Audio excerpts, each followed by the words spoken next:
Hi friends, అందరికీ నమస్కారం అండి. ఇప్పుడే అందిన వార్త రాష్ట్ర ప్రభుత్వ ఉద్యోగులకు సంబంధించి నేడు తాజా సమాచారం అండి. వీడియోలో వచ్చేసి 2 నుంచి 3 అప్డేట్స్ అయితే ఉన్నాయన్నమాట.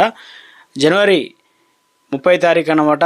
సో చివరి వరకు చూడండి, అర్థమవుతుంది. మొదటిసారి ఛానల్ వస్తే తప్పకుండా సబ్స్క్రైబ్ చేసుకోండి. చూస్తున్నారు కానీ లైక్ చేయడం మర్చిపోతున్నారు, వెంటనే లైక్ చేయండి. వీడియోలోకి అయితే వెళ్ళిపోతుంది. మొట్టమొదటి అప్డేట్ వచ్చేసి తెలంగాణ రాష్ట్రంలో ప్రభుత్వ ఉద్యోగులు అదేవిధంగా ఉపాధ్యాయులకు సంబంధించి ఎంతగానో ఆశగా ఎదురు చూస్తున్నారు. ఎందుకంటే రెండో వేతన సవరణ పిఆర్సీ ప్రక్రియ మరింత జాప్యం అయ్యే అవకాశాలు అయితే కనిపిస్తున్నట్లు చెప్తున్నారు. రాష్ట్రంలో పిఆర్సీ గడువు ఏడాది మార్చితో అయితే ముగియనుంది. అయితే ప్రస్తుత పరిస్థితులను బట్టి చూస్తే ప్రభుత్వం 4వసారి కూడా కమిటీ పేరుతో కాలయాపన పెంచే అవకాశాలు అయితే ఉన్నట్టు చెప్తున్నారు. అయితే నివేదిక సిద్ధం కానిటువంటి ఏదైతే ఇప్పటికే పిఆర్సీ తన నివేదికను అనేది సిద్ధం చేసిందని ప్రభుత్వం పిలిస్తే వెంటనే అందజేయడానికి సిద్ధంగా ఉన్నారని ఉద్యోగ సంఘాలు అయితే చెప్తూ ఉన్నారు. అయితే మొత్తం మీద ఇటు ఏదైతే ఇంకా కావాలని ఆలస్యం చేస్తున్నారని కూడా సంఘం నేతలు కూడా చెప్తూ ఉన్నారనమాట. ఈ నేపథ్యంలోనే ముఖ్యంగా కమిటీ నేపథ్యం కాలక్రమం ఎలా ఉంది ఏంటన్న ఒకసారి వివరాలు చూసినట్లయితే 2023 అక్టోబర్ 2న శివశంకర్ చైర్మన్గా ఉన్నారు. తర్వాత తొలిగడువు 2024 ఏప్రిల్ 2 వరకు అయితే ఇచ్చారు. తర్వాత పొడిగించారనమాట. ఇప్పుడు 4వసారి పొడిగింపు దిశగా అయితే చర్చలు అయితే సాగుతుంది అనమాట.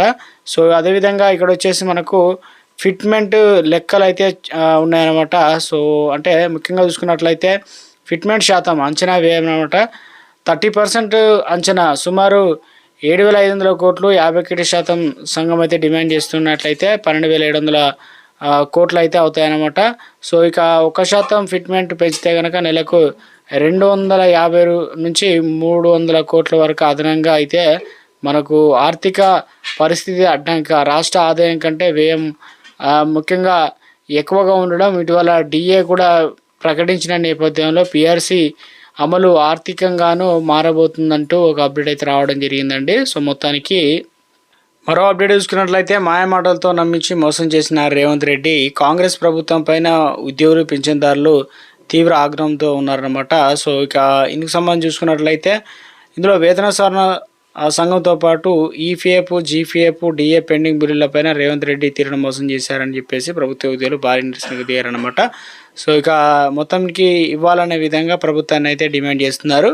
మరో అప్డేట్ అయితే రావడం జరిగిందండి. ఏం చెప్తున్నారు ఏంటంటే ప్రభుత్వ ఉద్యోగులు సోషల్ మీడియాలో వేదికలు అనుసరించిన నిబంధనలపైన బీహార్ ప్రభుత్వం సంచలన నిర్ణయం తీసుకుంది. ఇకపైన ఉద్యోగులు ఆన్లైన్లో వేదికలు ఏదైనా సమాచారాన్ని పంచుకోవాలంటే ముందస్తు అనుమతి అనేది తప్పనిసరి అయితే చేయడం జరిగిందని అంటున్నారు. కొత్త నిబంధనలు రాష్ట్ర ప్రభుత్వంలోని అన్ని విభాగాలకు social media, Facebook, Twitter, X అన్నిట్లలో ఏదైనా పోస్ట్ పెట్టేందుకు తమ సంబంధించిన ఆ శాఖాధికారి పర్మిషన్ తీసుకోవాలన్నమాట. ఆ ప్రభుత్వ విధానాల్లో ప్రభుత్వ నిర్ణయాలు విమర్శిస్తే అధికారిక సమాచారం అనుమతి లేకుండా షేర్ చేయకూడదనమాట. అధికార రహస్యాలను కూడా ప్రభుత్వానికి గోప్యంగా ఉంచాలనుకుంటున్నారు. ఇక డిజిటల్ క్రమశిక్షణ ఉద్యోగులు డిజిటల్ ప్లాట్ఫామ్పై బాధ్యతంగా వివరించాలని చెప్తున్నారు. సో మొత్తానికైతే కొత్త రూల్స్ అనేది వచ్చినట్లు ఒక అప్డేట్ అయితే మనకి ఇక్కడ అందుతున్నాయన్నమాట.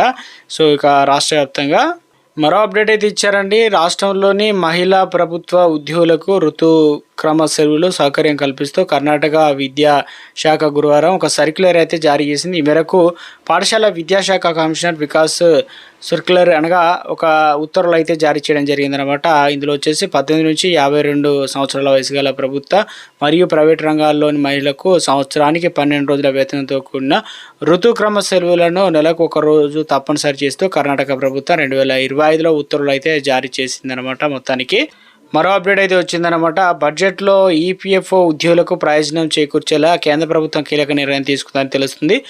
ఈపీఎఫ్ కనీస ఏదైతే వేతన పరిమితిని పెంచుతామని సమాచారం అయితే ఉందన్నమాట. ఇప్పటివరకు కనీస లిమిట్ అనేది 15,000 రూపాయలు అయితే ఉండగా ఎన్నో ఏళ్ళుగా అందులో ఎలాంటి మార్పులు అయితే జరగలేదు. దీంతో మరింత మంది ఉద్యోగులకు ఉపయోగపడేలా కనీస వేతనాలు పరిమితిని పెంచాలని డిమాండ్ ఉద్యోగ సంఘాల నుంచి వినిపిస్తుంది. దీనివల్ల మరింత మంది ఈపీఎఫ్ఓ పరిధిలోకి రావడం వల్ల ప్రయోజనం జరుగుతుందని డిమాండ్ చేస్తుంది.